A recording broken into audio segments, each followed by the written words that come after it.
Tu es en couple. Tu es heureuse.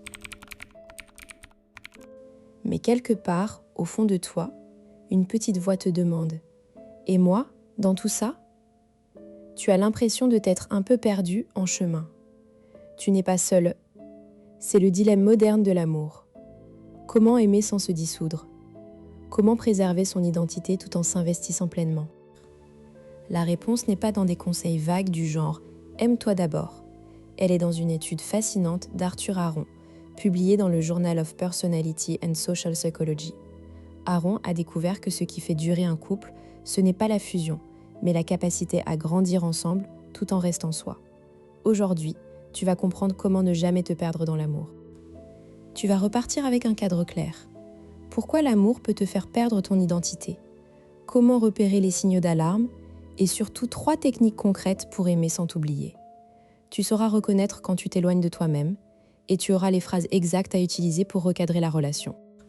Beaucoup de gens pensent que l'amour, c'est se donner à 100%, fusionner avec l'autre. On t'a dit que pour être aimé il faut tout partager, tout vivre ensemble. Cette idée est séduisante, mais elle est toxique.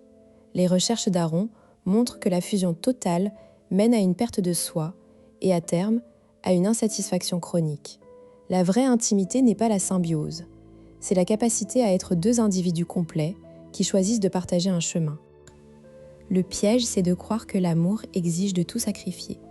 Tu commences par annuler tes sorties solo, puis tu abandonnes tes hobbies, puis tu ne vois plus tes amis. Petit à petit, tu deviens une version atténuée de toi-même, qui ne vit que pour l'autre, et plus tu t'effaces, plus tu deviens dépendant de son regard pour exister. C'est l'inverse de la sécurité affective. Le mécanisme caché que révèle l'étude d'Aron, c'est ce qu'il appelle le modèle d'expansion de soi. Selon lui, les relations épanouissantes ne sont pas celles où tu t'oublies, mais celles où tu grandis. Le secret, c'est d'intégrer des aspects de l'autre sans perdre les tiens. Concrètement, vous devez partager des activités nouvelles qui élargissent votre identité commune tout en gardant des espaces personnels. La clé est dans l'équilibre. L'amour ne doit pas être un rétrécissement, mais une expansion. Quand tu commences à sacrifier tes besoins fondamentaux, ton travail, tes passions, tu signales à ton cerveau que tu es en danger, car ton identité est ta boussole. Sans elle, tu te perds. Aron a montré que les couples qui durent sont ceux qui continuent à explorer de nouveaux horizons ensemble, tout en maintenant leur centre de gravité individuel. Ils ne fusionnent pas, ils s'ajoutent. Prenons le cas de Lucas. Lucas a 34 ans, c'est un ingénieur logiciel à Lyon. Il est passionné de trail et de photographie animalière. Il rencontre Camille, 31 ans, designer graphique à Villeurbanne. Les premiers mois sont idylliques. Camille aime les soirées calmes, Lucas est plutôt aventurier. Pour lui faire plaisir, Lucas commence à annuler ses sorties trail. Il range son appareil photo, il se met à regarder des séries qu'il n'aime pas, juste pour être avec elle. Camille ne lui demande rien, mais Lucas, par peur de la perdre, s'efface. Au bout de 6 mois, il se sent vide. Il ne reconnaît plus l'homme qu'il était. Il devient irritable. Il reproche à Camille de l'empêcher de vivre. Camille est perdue, elle n'a jamais exigé de changement. Leur relation devient conflictuelle. Un soir, Lucas craque. Il dit « Je ne sais plus qui je suis. J'ai l'impression d'être un accessoire dans ma propre vie. » Camille est blessée. « Je ne t'ai jamais demandé de tout arrêter. » C'est là que la prise de conscience arrive. Lucas réalise qu'il a sacrifié son identité tout seul, par peur. Camille, de son côté, réalise qu'elle a inconsciemment profité de ce confort sans voir le prix. Ils décident de consulter un thérapeute de couple. Le thérapeute leur explique le principe d'expansion de soi. Il leur propose un exercice, chacun dresse une liste de 3 activités qui le définissent et ils s'engagent à les pratiquer seuls, sans l'autre, 1 fois par semaine. En parallèle, ils choisissent une nouvelle activité à faire ensemble, qu'ils n'ont jamais essayée. Ils optent pour un cours de poterie. Le choc est immédiat. Lucas retrouve son souffle, Camille redécouvre un compagnon passionné.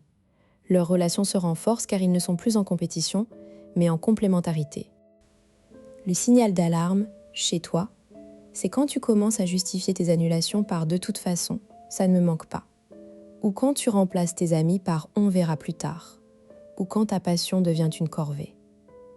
Si tu passes plus de temps à t'adapter qu'à être toi-même, Le déséquilibre est là. Alors comment appliquer ça dans ta vie dès maintenant? Pose-toi 2 questions chaque soir. Qu'est-ce que j'ai fait aujourd'hui uniquement pour moi? Et qu'est-ce que j'ai partagé avec l'autre qui m'a fait grandir? Si la première réponse est vide 3 jours de suite, tu es en train de disparaître. Les conséquences de ignorer ce signal sont lourdes. À court terme, tu deviens dépendant jalouse, anxieuse. À long terme, tu finis par quitter une relation que tu as pourtant construite, car tu ne te reconnais plus. Ou pire, tu restes, mais mort à l'intérieur. L'amour devient une prison. Le but, ce n'est pas d'éviter l'engagement, c'est de l'habiter sans s'y dissoudre. Technique 1. Le rituel d'ancrage. Choisis une activité qui te définit profondément, sport, méditation, lecture, instrument de musique, et bloque-lui un créneau fixe dans ta semaine. Ce créneau est sacré, même si l'autre est disponible. La phrase à dire « Ce samedi matin, je vais courir seul. C'est mon moment, je t'aime, mais j'en ai besoin. » Tu verras, l'autre respectera si tu es ferme et serein et toi, tu retrouveras ton centre. Technique 2. Le baromètre de l'expansion. Une fois par mois, faites ensemble une activité que ni toi ni l'autre n'avez jamais faite. Ça peut être un cours de cuisine exotique, un escape game, une randonnée en raquette. L'important, c'est la nouveauté partagée. Aaron a prouvé que cela augmente la passion et la satisfaction. Et en plus, ça crée une mémoire commune qui renforce votre identité de couple sans effacer la tienne. Technique 3. La règle des 80-20.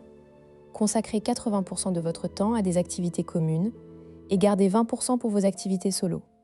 Mais attention, ce 20% doit être qualitatif. Pas de scroll passif sur ton téléphone, mais une vraie passion. La phrase « Ce soir, je vais à mon atelier photo. On se retrouve demain pour le petit-déj » Tu montres que tu t'investis dans ta vie et ça rend l'autre plus attiré. Mais si je prends du temps pour moi, elle va penser que je l'aime moins. C'est l'objection classique. En réalité, plus tu es entier plus tu es désirable. Les études montrent que l'autonomie renforce l'attachement sécurisé. Je n'ai pas de passion particulière est une autre objection. Alors, trouve une passion. Expérimente. L'important, c'est d'avoir un territoire à toi. Sans ça, tu es une extension de l'autre. Mais on est tellement fusionnel que je n'ai pas besoin de temps seul. Attention, la fusion, c'est le fantasme des premiers mois. À long terme, c'est un piège. Si tu n'as aucun besoin de solitude, tu es peut-être en train de nier une partie de toi. Personne n'est à 100% compatible. Il est sain d'avoir des espaces à soi. Tu es venu ici parce que tu sens que tu commences à disparaître un peu dans ta relation, ou parce que tu veux éviter que ça arrive. Maintenant, tu as des outils. Le secret, ce n'est pas de moins aimer, c'est de mieux s'aimer en aimant. L'amour n'est pas une perte de toi, c'est un multiplicateur de toi. Applique ces techniques, retrouve tes contours et tu verras que la relation sera plus solide. Si ce contenu t'aide, abonne-toi, active la cloche pour ne rien rater. Et en attendant, va faire ta passion solo. Moi, je vais courir.